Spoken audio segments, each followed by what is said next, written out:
जनाबाई श्री नामदेव जी के घर पर रहती थी। नामदेव एक महाराष्ट्र के बहुत बड़े संत हुए। पूरे दिन तो नामदेव जी के यहां सेवा करती थी और शाम को नामदेव जी कीर्तन करते थे।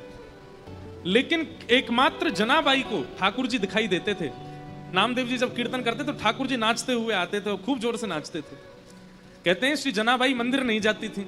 तो नामदेव जी ने एक दिन टोका, ए जना तू मंदिर क्यों नहीं जाती? बोले मंदिर वो जाएं जिनको ठाकुर जी बाहर नहीं मिलते, मुझसे तो रोज मिलने आते हैं। आप जब शाम को कीर्तन करते हो इतने सारे वैष्णव आते हैं, तब बीच में पीताम्बरी पहन करके विठोबा भी आते हैं, विठल भी आते हैं और आके नृत्य करते हैं। एक बार एकादशी थी, बहुत भीड़ लगती है पंडरीनाथ भगवान के दर्शन की एकादशी के दिन। तो जनाबाई आज नामदेव जी से क्या बोली, आज एकादशी है। बोले तो और दिन से आज कीर्तन थोड़ा कम कीजिएगा। बोले क्यों? बोले आप कीर्तन करोगे विठोबा आएंगे, वो सुबह से थके हुए हैं, और आप बहुत जोर जोर से कीर्तन करोगे तो वो नाचेंगे, और वो नाचेंगे तो पहले से थके हुए और थक जाएंगे। इसलिए मेरी प्रार्थना आज कीर्तन कम करना। तो सब लोग कहते, बोले अरे जना तू कैसी बात करती है, बल्कि आज तो एकादशी, आज तो और दिन से ज्यादा कीर्तन होगा। तो जनाबाई रोती थी, चरण पकड़ लेती थी। बोले मैं आपके हाथ जोड़ रही हूं, आज कीर्तन कम करना, नहीं तो विठोबा के पांव में दर्द हो जाएगा।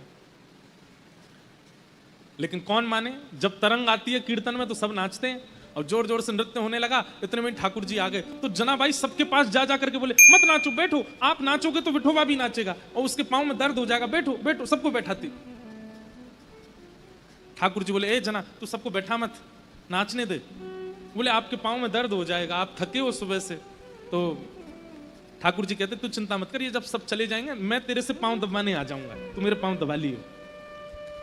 तब भी जनाबाई कोने में बैठी बैठी रोती रहती, और जब खूब जोर से मृदंग बजती तो कान पे हाथ धर लेती। बोले आज इतनी तेज मत बजाओ, वो देखो कितनी जोर से उछल रहे हैं विठल।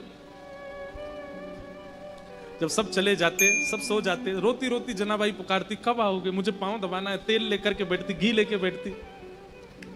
फिर ठाकुर जी आते रात को, और रात में जैसे ही ठाकुर जी आते जनाबाई की गोद में पांव धर देते, ले दबा ले। तो फिर जनाबाई ठाकुर जी के पांव दबाती, पांव में घी लगाती और फिर डांटती ठाकुर जी को, तुम मानते नहीं हो ना, मैं इतना मना करती हूं आपको और उछल उछल के नाचते हो, इतनी जोर से नाचते हो। कुछ खाया आपने? ठाकुर जी बोले हाँ पूरन पूली खाई। अच्छा, और कल क्या खाया था आपने? बोले कल भी पूरन पूली खाई। और परसों क्या खाया? बोले परसों भी पूरन पूली खाई। जनाबाई बोली रोज पूरन पोली खाते हो? बोले मंदिर में यही बनता है, रोज एक सा ही प्रसाद बनता है। तो जनाबाई बोली मैं कुछ और बना के खिलाऊं? तो ठाकुर जी बोले बनाओ। तो जनाबाई बनाने लगी। ठाकुर जी बैठे थे तो जनाबाई बोली बैठने आए हो बस, मेरे छोटे छोटे हाथ हैं, मैं भी तो थक रही हूँ, चलो आओ मेरे साथ बनवाओ। तो ठाकुर जी सब्जी अमनिया कर रहे थे जनाबाई के साथ।